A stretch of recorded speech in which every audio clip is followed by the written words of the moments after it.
এবং ভয় বা পক্ষপাত প্রীতি বা বিদ্বেষ রহিত হইয়া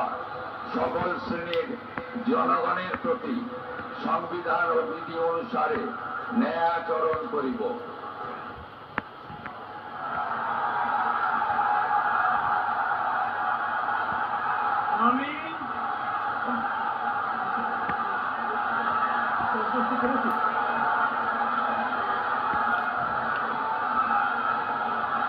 আমি শুভেন্দু অধিকারী ঈশ্বরের নামে শপথ করিতেছি যে পশ্চিমবঙ্গ রাজ্যের মুখ্যমন্ত্রী রূপে যে কোনো বিষয় যাহা আমার বিবেচনার জন্য আনিত হইবে